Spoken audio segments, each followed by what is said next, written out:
Halo teman-teman, kembali lagi di The Everyday Trade. Di ini saya mau menganalisa mengenai IHSG terlebih dahulu. IHSG hari ini ditutup naik sebesar 0,64% ya. Masih masuk dengan skenario kita kemarin, asalkan IHSG bisa menutup di atas support trendline-nya ya. Dia kemarin jebol, lalu dia bisa tembus trendline-nya ini dan menutup di atas ini IHSG masih oke. Akan lebih baik lagi kalau IHSG bisa naik lalu kembali lagi ke channelingnya ya, channel uptrendnya akan lebih bagus kalau IHSG bisa kembali ke atas ini lagi. Jadi begitu untuk IHSG. Semoga saja dalam perdagangan minggu depan dia masih bisa naik kembali ke channel uptrendnya. Tapi kalau dia besok malah sideways terlebih dahulu, itu masih oke, asalkan support trendline-nya ini masih bisa menopang dari pergerakan IHSG. Lalu untuk yang kedua ada BABP. Ini masih sama dengan analisa kemarin ya, tidak ada yang berubah untuk target atau risknya.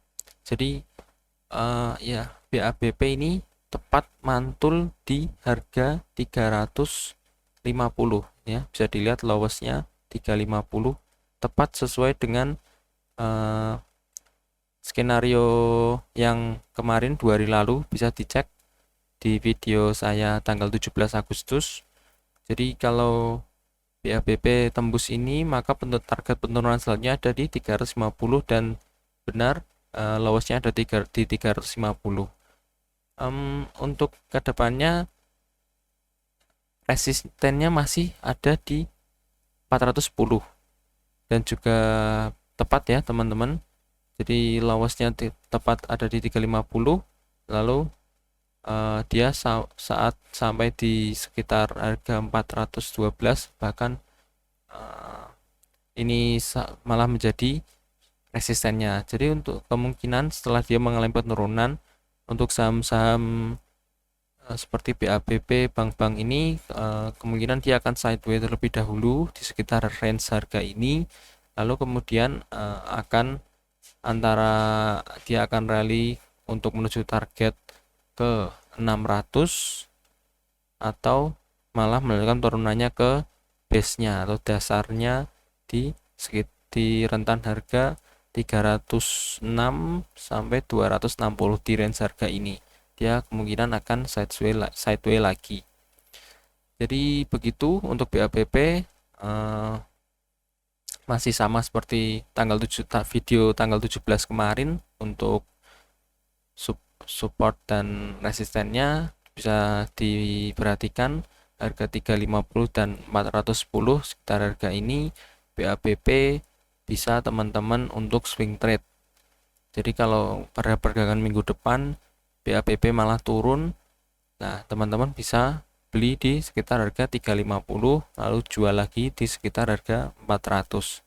Jadi begitu terus bagi teman-teman yang suka swing trade.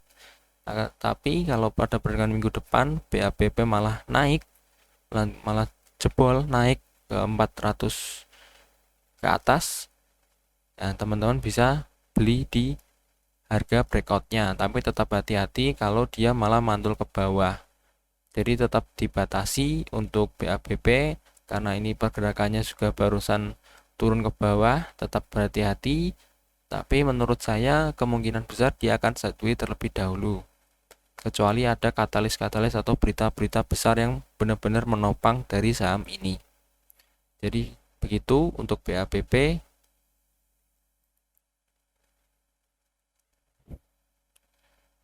Selanjutnya ada BGTG. Ya, ini juga masih sama, tidak ada yang berubah tentang target dan batas supportnya. Dan BGTG ini baru saya tambahkan ini Untuk BGTG dia mantul di harga 214 ya, ini di area supportnya dia mantul pas di ujung neckline-nya, mantul ke atas naik 10%. Bisa dibilang ini kenaikan yang lumayan ya, volumenya walaupun kecil tapi dia masih lebih besar dibandingkan waktu berhari-hari ARB kemarin. Dia walaupun di harga 260 dia ada aksi taking profit, tapi dia bisa kembali masuk ke area resistennya. Buat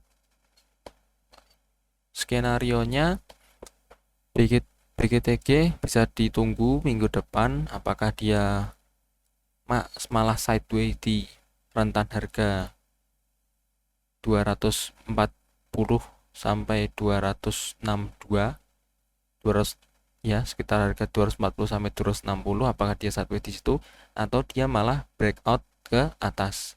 Jika teman-teman masih punya barang di sekitar harga sub resistennya ini, teman-teman target pertamanya bisa di sekitar harga 290. Ini target yang ideal karena merupakan resisten juga menjadi supportnya, sempat jadi resisten juga support di sini. Lalu untuk target kenaikan selanjutnya masih tetap berada di 332. Kan tapi kalau dia malah tembus turun melewati harga 204 ya, 206 di sini. Turun ke bawah, teman-teman bisa cut loss terlebih dahulu. Jadi skenario-nya seperti itu. Supportnya tetap ada di neckline, area neckline ini. Teman-teman yang masih berani beli, apabila dia turun bisa beli di sekitar harga ini 210-an. Tapi kalau dia tembus ke bawah 206, lebih baik cut loss terlebih dahulu. Jadi begitu untuk BGTG. Selanjutnya ada BBYB. Ya. Di sini BBYB naik 1,13%. Kenapa saya gambar 3 garis merah dan 3 garis biru? Ini sebenarnya karena kurang adanya support dan resisten yang bisa dilihat langsung ya teman-teman, karena ini juga habis rally lalu sideways lalu turun. Nah, caranya bagaimana untuk menentukan support dan resisten atau targetnya? Teman-teman bisa pakai Fibonacci. Jadi kita tarik dari awal impulsnya lalu taruh di sini ya. Untuk BBYB bisa dilihat dia opennya pas di harga 1250 lalu naik. Jadi dia berada di sekitar harga dari Fibonacci-nya. Untuk target kenaikan selanjutnya tentu saja ada di 1410 ya, tapi ini terlalu dekat. Jadi kita target kenaikan selanjutnya ada di resisten sebelumnya. Area resisten sebelumnya yakni 1650. Lalu selanjutnya lagi kalau dia bisa tembus dari harga ini ke harga 1960 ya, sekitar harga ini. Bagi teman-teman, kenapa kok tinggi sekali targetnya? Karena yang bisa kita lihat dari berita-berita ya, tentang OJK yang mengeluarkan peraturan baru tentang bank digital dan tentang bank-bank kecil, itu biasanya pengaruh atau menjadi katalis positif bagi bank-bank kecil. Kalau bank-bank besar seperti BBNI, BBRI, BMRI, BBCA itu kan memang banyak yang main di sana, orang-orang besar. Tapi kalau bank-bank seperti ini ya biasanya bisa menarik pemain-pemain besar kalau ada katalis-katalis yang positif. Tapi tetap hati-hati, berita yang bagus belum tentu akan menarik harga saham naik. Maka dari itu tetap teman-teman harus batasi untuk stop loss-nya. Bagi teman-teman yang masih mau masuk, bisa beli di sekitar harga supportnya saja 1245. Kalau ini jebol, maka selanjutnya ada di 1070. Kalau ini masih jebol lagi, teman-teman bisa beli di harga dia sempat merah satu di sini, dan ini juga tepat di sekitar harga Fibonacci-nya 0236. Tapi biasanya kalau Fibonacci itu eh, garis pentingnya atau area pentingnya itu ada di 0,618, 0,5 dan 0,382 di tiga garis ini ya. Untuk lengkapnya Fibonacci mungkin akan saya buatkan video sendiri tentang cara penggunaan Fibonacci, tentang penentuan support dan resisten menggunakan Fibonacci. Kedepannya akan saya buatkan video sendiri. Jadi tetap seperti itu. Untuk BBYB teman-teman bisa beli sekitar harga 1245. Kalau jebol, teman-teman diawasi sekitar harga 1070 atau harga 1000 yang bisa menjadi support. Kalau ini masih jebol lagi, maka support terakhir yang bisa dijaga adalah harga 860. Kalau ini masih jebol lagi, ya akan kembali ke area sideway-nya sekitar harga ini 600 sampai 500. Jadi begitu untuk BBYB, teman-teman bisa tunggu di area supportnya. Kalau dia malah melanjutkan kenaikan, bisa beli di 1415. Kalau dia jebol 1415, bisa beli di area itu, bisa taking profit di 1650. Tetap berhati-hati karena ini bank-bank istilahnya tidak setenar bank-bank besar ya tentu saja. Dan juga kalau kita melihat MACD-nya, dia mengarah ke bawah, bisa jadi dead cross, tapi belum tentu ya, karena banyak juga MACD yang waktu dia sampai ke sini dia malah mantul kembali ke atas. Dan juga teman-teman perhatikan beritanya, berita-berita bisa mempengaruhi pergerakan harga juga. Jadi begitu untuk BBYB. Selanjutnya ada BBHI. Sama lagi BBHI, dia di sini sudah tutup gap. Dia sempat buka gap di sini lalu ditutup dengan sideway, lalu dia naik lalu turun sangat tajam ya, lalu dia tutup gap di 2160.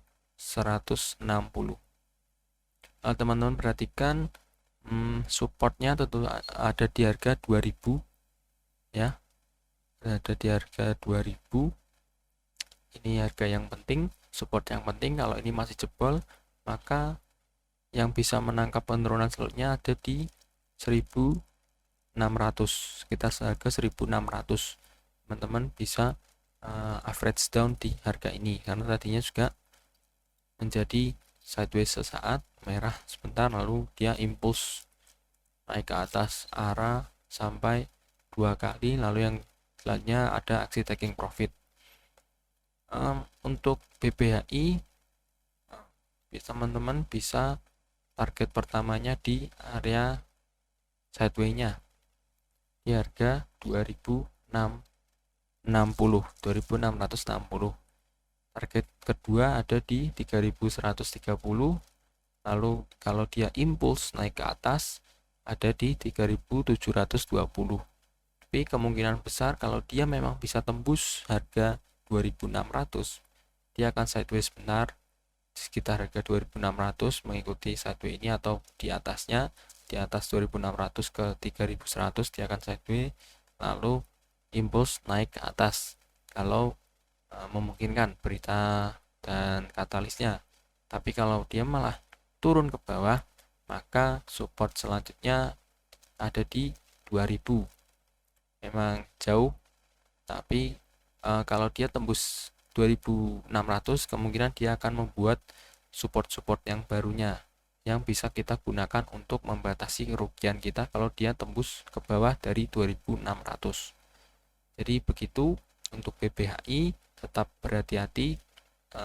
Teman-teman perhatikan harga 2000.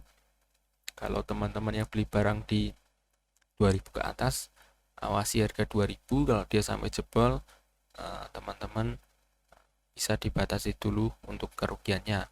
Tapi kalau teman-teman yang berani, yang menganggap BBHI ini punya potensi, ya teman-teman bisa average down di harga 2000 ke bawah sampai 1600 ini.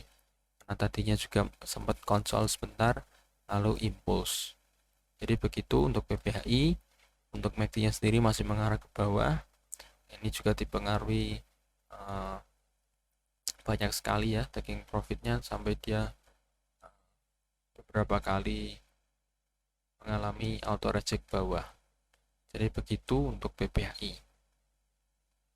Selanjutnya ada WMUU. Ya, ini memang sektornya cukup jauh ya. Yang tadi kita membahas bank-bank kecil, lalu kita membahas sektor dari WMUU, dari ayam-ayam atau unggas ya. Teman-teman bisa perhatikan kalau kita melihat historinya, harga 190 sampai harga 196 ini menjadi support kuatnya ya. Berkali-kali di harga ini dia mantul lagi sampai akhirnya dia jebol dari harga harga 190. Dia jebol mengalami ARB ya, lalu dia sideways di harga ini. Tapi kalau teman-teman perhatikan di sini ada namanya pola descending triangle. Pola ini memang biasa diterapkan pola continuity atau pola pelanjutan dari tren sebelumnya, yakni downtrend.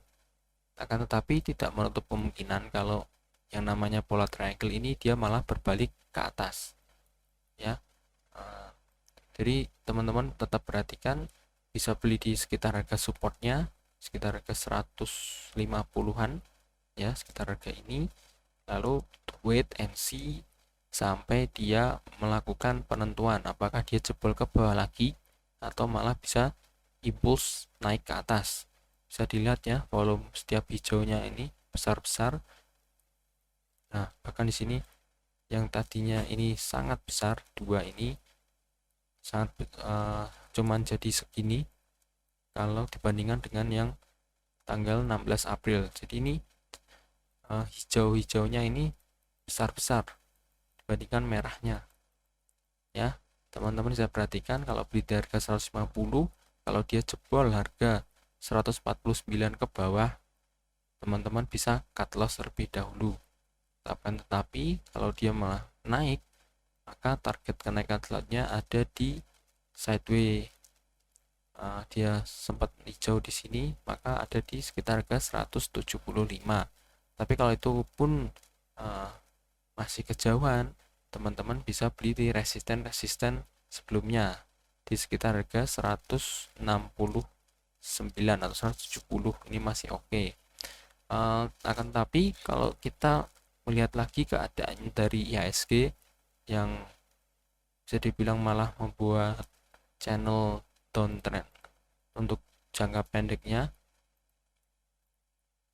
ya. Dari sini kita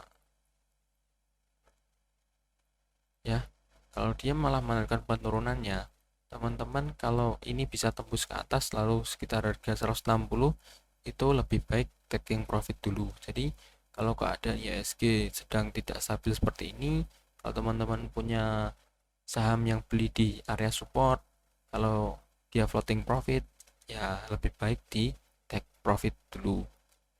Jadi begitu untuk WMU. Untuk MACD-nya juga dia masih sedikit mengarah ke bawah, tapi masih oke kalau kita melihat dari posisi price actionnya, dia berada di area support. Jadi ini masih oke. Selanjutnya ada GCTL. GCTL ini cukup unik ya. Dia sangat lama sekali, kalau sideways itu bisa lama sekali. Ini bisa awal sideways-nya awal Februari sampai Juni ya, Februari sampai Juni, berbulan-bulan dia sideways. Nah, lalu dia saat jebol dari supportnya, dia juga membentuk sideways. Jadi ini cukup unik ya. Setelah dia arah dengan volume yang sangat-sangat gila, ya, setelah ada berita kalau investor terkenal Roh Keng Hong membeli saham GCTL ini, lalu retail juga ikut, dia impulsif sekali lalu turun sampai ke area konsolnya atau area supportnya, tepat di area ini, lalu dia mantul naik lagi dan ini menciptakan support baru di 830. Nah, kenapa saya menganalisa ini? Karena dia berada di area supportnya. Bisa lihat teman-teman, dia memang sideways, tapi kalau kita perhatikan saham sideways, sebenarnya kita bisa mengambil cuan, mengambil keuntungan dari sideways itu. Caranya gimana? Ya, dengan melakukan swing trade. Jadi beli di area support, jual di area resisten. Jadi begitu terus kalau ada saham sideways seperti GCTL ini. Nah, kebetulan dia harganya sedang ada di supportnya. Bagi teman-teman yang tertarik bisa beli di sekitar harga 745, 740 sampai 760 sekitar harga ini, lalu jualnya di sekitar harga 800. 800 ini juga merupakan angka bulat ya, beberapa kali menjadi tempat taking profit juga. Bagi teman-teman yang mau lebih aman ya bisa jual di bawah sedikit di harga 795, ini masih oke. Jadi begitu untuk GCTL. Jadi ini bisa cocok untuk swing trade karena juga sideways, lama sekali sideways. Untuk MACD-nya sendiri ya tembus ke bawah, tembus ke atas lagi, ya namanya juga saham sideways. Jadi trendnya ya mendatar-mendatar saja, tidak naik tidak turun. Oke, selanjutnya nah ini yang menarik dari TLKM. TLKM kalau kita melihat dari pendeknya, tren pendeknya, dia naik ya, masih dalam tren naik. Nah, untuk jangka pendeknya dia masih naik. Nah, teman-teman bisa kalau tertarik di TLKM ini bisa beli di ya harga-harga ini 3.300. Targetnya ada di 3.500. Ini sesuai resisten sebelumnya. Tapi kalau teman-teman beli di harga 3.300-an atau 3.400, bahayanya kalau dia kembali lagi mengetes support dari trennya ini. Jadi kalau teman-teman yang istilahnya FOMO atau fearing of missing out, yang takut ketinggalan kereta, kalau mau beli di harga 3.400-an, kalau dia tembus dari channel trennya ini, teman-teman cut loss terlebih dahulu karena cukup bahaya kalau dia tembus dari support trennya ini, dia kemungkinan besar akan turun ke support horizontalnya yang berkali-kali menjadi penopangnya di harga 3.150. Nah, tapi kalau teman-teman yang berani take action atau buy di 3.400 ya, targetnya ada di 3.500-an. Di harga ini teman-teman bisa taking profit dulu karena ini cukup bahaya, sekali dia turunnya bisa parah sekali. Walaupun dia sempat sideways, tapi sekalinya turunnya cukup lumayan sampai tembus support saya sendiri. Nah, di sini saya mau menunjukkan yang menarik dari TLKM. Ini ya, ini. Sorry, coret-coretan saya. Di sini dia sempat ada gap yang lumayan besar ya. Dari 3.710 ke 3.620. Sangat jauh sekali dan ini ternyata masih belum ditutup sampai sekarang. Bahkan bisa dilihat